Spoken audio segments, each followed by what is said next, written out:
মৰমৰ ছাত্ৰ-ছাত্ৰীসকল আজি আলোচনা কৰিম অসম জাতীয় বিদ্যালয়ৰ ক্লাছ 4ৰ গণিতৰ জোখমাক লেসনটোৰ অনুশীলনী 9ৰ কৰ 3 নম্বৰ প্ৰশ্নৰ পৰা আলোচনা কৰিম। ইয়াৰ আগৰ ভিডিঅ'ত 1 আৰু 2 আলোচনা কৰিছো, গতিকে আজি 3 নম্বৰটো আলোচনা কৰিম। 3 নম্বৰ প্ৰশ্ন দিছে গ্ৰামলৈ নিয়া। তলৰ গোটেইকেইটা প্ৰশ্ন কি কৰিব লাগিব?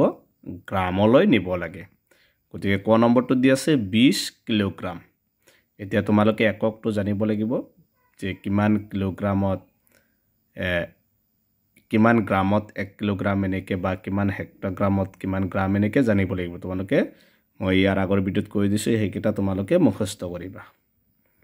সবা অনুশীলনী 9ৰ কৰ 3ৰ প্ৰথমটো আছে যে 20 কিলোগ্ৰাম। এতিয়া এই কিলোগ্ৰামটো আমি কি কৰিব লাগে? গোটেইকেইটা গ্ৰামলৈ নিব লাগে। মনত ৰাখিবা যে 20 কিলোগ্ৰামত কিমান গ্ৰাম। গতিকে আমি জানো যে 1000 গ্ৰামত 1 কিলোগ্ৰাম। গতিকে 20ৰ লগত কি কৰিবা? 1000 পূৰণ কৰিবা। 20ৰ লগত কি কৰিবা? 1000 পূৰণ কৰিলে এটো কি হ'ব? গ্ৰামলৈ যাব। এতিয়া চাবা, যাৰ কাৰণ 1000 কিলোগ্ৰামত 1000 গ্ৰামত 1 কিলোগ্ৰাম, সেই কাৰণে আমি 1000ৰে পূৰণ কৰিব লাগিব। এতিয়া তোমালোকে সহজকে পূৰণ কৰিবা। এই 2ৰ লগত 1টো পূৰণ কৰিবা। কিমান হ'ব? 2 1 গুণ 2। এতিয়া চাবা ইয়াত 0 কেইটা আছে? 1 2 3 4টা। 1 2 3 4টা। যে একক দশক শতক হাজাৰ 20000 গ্ৰাম, মানে 20 কিলোগ্ৰামত 20000 গ্ৰাম। এইটো হৈছে ক নম্বৰটোৰ আনসাৰ। খ নম্বৰটো দিছে 45 হেক্টগ্ৰাম। গতিকে তোমালোকে কি কৰিবা? 45 ইনটু কিমান নেৰে এইটো পূৰণ কৰিবা। মনত ৰাখিবা এইটোক 100ৰে পূৰণ কৰিব লাগিব। এইটোক কি কৰিবা? 100ৰে পূৰণ কৰিলে এইটো কি হ'ব? গ্ৰামলৈ যাব। মানে 100 গ্ৰামত 1 হেক্টগ্ৰাম। তো মনত ৰাখিবা যে 100 গ্ৰামত 1 হেক্টগ্ৰাম। এতিয়া 45 হেক্টগ্ৰামত কিমান গ্ৰাম? 45ৰ লগত 1 পূৰণ কৰিলে কি হ'ব? এইটোৱে হ'ব, আৰু শূন্য আছে কেইটা? 2টা। মানে কিমান হ'ল? 4500 গ্ৰাম।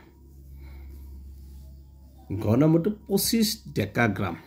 এতিয়া চোৱা, এইটো আছে যে 25 এই ডেকাগ্ৰামটো গ্ৰামলৈ নিলে মনত ৰাখিবা তোমালোকে কি কৰিবা? 10ৰে পূৰণ কৰিব লাগিব।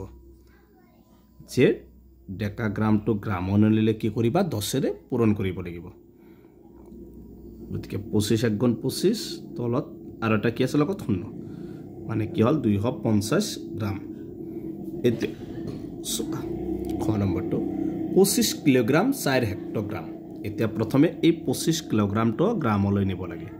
গতিকে মনত ৰাখিবা কিলোগ্ৰামটো গ্ৰামলৈ নিলে কি কৰিব লাগে? 1000ৰে পূৰণ কৰিব লাগে। আৰু প্লাছ যোগ দিছো, কাৰণ আৰু এটা আছে 4 হেক্টগ্ৰাম। এই 4 হেক্টগ্ৰামতো আমি কি কৰিম? গ্ৰামলৈ নিব লাগিব। মনত ৰাখিবা যে হেক্টগ্ৰামটো গ্ৰামলৈ নিলে 100ৰে পূৰণ কৰিব লাগিব। 100ৰে পূৰণ কৰিবা। জি মানে কি? গ্ৰাম। চটকে দিছো জি। 25 1 গুণ 25, শূন্য আছে কেইটা? 3টা। জি মানে গ্ৰাম। 4 1 গুণ 4, 2টা শূন্য। এতিয়া 25000ৰ লগত 400 যোগ কৰিলে কিমান হ'ব? 25400 গ্ৰাম। এইটোৱে হৈছে খ নম্বৰটোৰ এনসাৰ। নেক্সট আছে 2 কুইণ্টেলত 2 কুইণ্টেল 30 কিলোগ্ৰাম। এবাৰ আছে 2 কুইণ্টেল আছে, লগতে 30 কিলোগ্ৰাম আছে। গতিকে আমি 1 কুইণ্টেলত কিমান কিলোগ্ৰাম? 100 কিলোগ্ৰাম। এতিয়া আমি কিলোগ্ৰামতো নিব নালাগে, আমি ডাইৰেক্ট গ্ৰামলৈ নিম। গতিকে কি কৰিবা তোমালোকে? যে 3টা 100ৰে পূৰণ কৰিবা।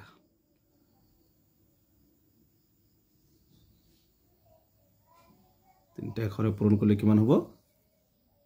মনত ৰাখিবা যে 2 কুইণ্টেলত 200 কিলোগ্ৰাম। এতিয়া 200 কিলোগ্ৰামটো আমি এইটো প্ৰথমে আমি কিলোগ্ৰামত ধৰিলো। 200 কিলোগ্ৰাম। 200 কিলোগ্ৰামটো গ্ৰামলৈ নিলে কি কৰিবা? 1000ৰে পূৰণ কৰিব লাগিব। যোগ 30 কিলোগ্ৰাম। এই কিলোগ্ৰামটো গ্ৰামলৈ নিলেও 1000ৰে পূৰণ কৰিব লাগিব। এতিয়া 2 1 গুণ 2, শূন্যকেইটা ইয়াত আছে 3টা ইয়াত 2টা কেইটা হ'ব 5টা 3টা 4টা 5টা প্লাস 3 1 গুণ 3 ইয়াত আছে শূন্য 3টা ইয়াত এটা কেইটা হ'ব 4টা এখানে যোগ করে দাও 20000 তো যোগ করলে কি মনে হবে 2 3 তারপর শূন্য কেটে আছে 1 2 3 4 এটুকু নিবে 3টার একটা 4টা হবে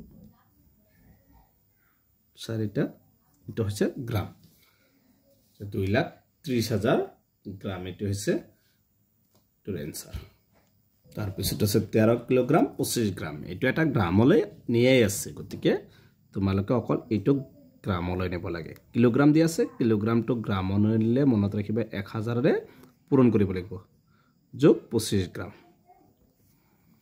13 গুণ 13 শূন্য আছে কেইটা 3টা গ্রাম প্লাস 25 গ্রাম যোগ কৰি দিয়া কিমান হ'ব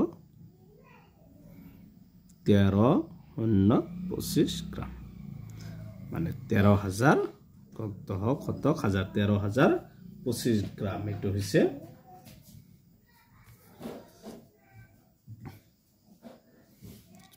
এইটোৰ অ্যানসাৰ তাৰপিছত আছে 2 কিলোগ্ৰাম 4 ডেকাগ্ৰাম গতিকে 2 কিলোগ্ৰাম টু গ্ৰাম নিলে 1000 ৰে কি কৰিবা পূৰণ কৰিবা যি মানে গ্ৰাম প্লাস 4 ডেকাগ্ৰাম টু কিলোগ্ৰাম নিলে কি কৰিবা 10 ৰে পূৰণ কৰিবা এটা 2 1 গুণ 2 শূন্য কেইটা আছে ইয়াত 3টা যোগ 4 1 গুণ 4 মানে 4 10 গুণ 40 গ্রাম তো যোগ কৰিবা শূন্য 4 শূন্য মানে 240 গ্রাম এটা হচ্ছে